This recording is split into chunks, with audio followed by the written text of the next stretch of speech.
दोस्तों, पुरानी पेंशन के बहाली को लेकर वित्त मंत्रालय का जवाब। क्या ओपीएस मिलेगा या नहीं, पूरी जानकारी जानने के लिए बने रहिए मेरे साथ इस खबर में एंड तक। सरकारी कर्मचारी पुरानी पेंशन स्कीम को लेकर मांग कर रहे हैं। सरकार द्वारा अब कर्मचारियों की इस मांग पर अपना जवाब देना होगा। लाखों कर्मचारियों के मन में यह सवाल है कि क्या पुरानी पेंशन स्कीम को लागू किया जाएगा या एनपीएस को ही निरंतर जारी रखा जाएगा। केंद्र सरकार ने इस पर अपना जवाब सुनाया है। पुरानी पेंशन की मांग कर रहे कर्मचारी संगठनों को अंतिम बजट पेश होने से पहले ही सरकार ने अपना जवाब दे दिया है। बता दें कि 11 जनवरी को पुरानी पेंशन बहाली संयुक्त मंच oblique national joint of action ने पुरानी पेंशन बहाली को लेकर वित्त मंत्रालय को पत्र लिखा है। पिछले सप्ताह को वित्त विभाग की ईबी ब्रांच ने इस पत्र का जवाब दिया है। इसमें यह कहा गया है कि एनपीएस के मामले पर वित्त मंत्रालय के सचिव की अध्यक्षता में गठित कमेटी इस पर staff side of national counselling 2 round की विस्तृत चर्चा की है।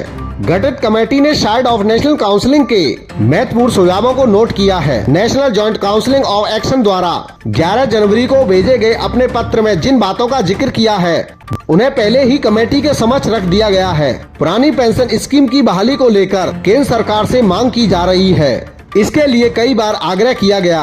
पुरानी पेंशन योजना बहाली संयुक्त मंच oblique national joint counselling of action के संयोजक शिव गोपाल मिश्रा ने वित्त मंत्रालय से पुरानी पेंशन बहाली की मांग की थी। संयोजक शिव गोपाल मिश्रा ने बताया कि वित्त मंत्रालय को लिखे पत्र में हमने पुरानी पेंशन बहाली को लेकर मांग की है। उन्होंने बताया कि हमने सरकार के समक्ष पुरानी पेंशन बहाली को लेकर कई बार आग्रह किया है। सरकारी कर्मचारी को बिना गारंटी वाली एनपीएस योजना मंजूर नहीं है। इस योजना को केंद्र सरकार के द्वारा खत्म करना पड़ेगा।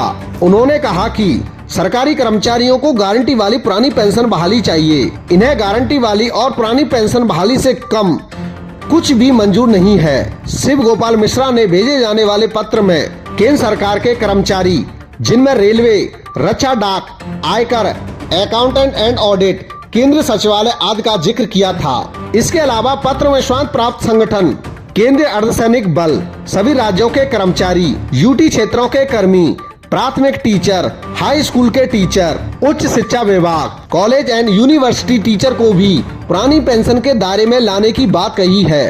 1 फरवरी को पेश किए जाने वाले अंतिम बजट में ओपीएस को लेकर स्थिति साफ होगी। सूत्रों के मुताबिक 1 फरवरी को यह साफ हो जाएगा कि कर्मचारी को पुरानी पेंशन का लाभ दिया जाएगा या एनपीएस जारी रहेगी। यह भी देखा जा सकता है कि केंद्र सरकार अंतिम बजट में एनपीएस को ज्यादा से ज्यादा आकर्षक बनाने का मसूदा तैयार कर सकता है। एनपीएस में जमा हो रहा कर्मियों का 10% पैसा और इसके साथ ही सरकार का 14% पैसा, इसमें सरकार बड़ा बदलाव कर सकती है। अब सरकार से यह उम्मीद है कि वह जिस प्रकार से पुरानी पेंशन स्कीम में गारंटीकृत शब्द एक भरोसा देता है, वैसा ही शब्द एनपीएस में भी जोड़ दिया जाए। यह भी देखने को भी मिल सकता है कि डीए/डीआर की दरों में बढ़ोतरी होने से एनपीएस में उसका आंशिक फायदा कर्मियों को कैसे दिया जाए, इस पर कुछ नया देखने को मिले। दोस्तों, हमें कमेंट बॉक्स में कमेंट करके जरूर बताना क्या आपके स्टेट में ओपीएस लागू हुआ है या नहीं।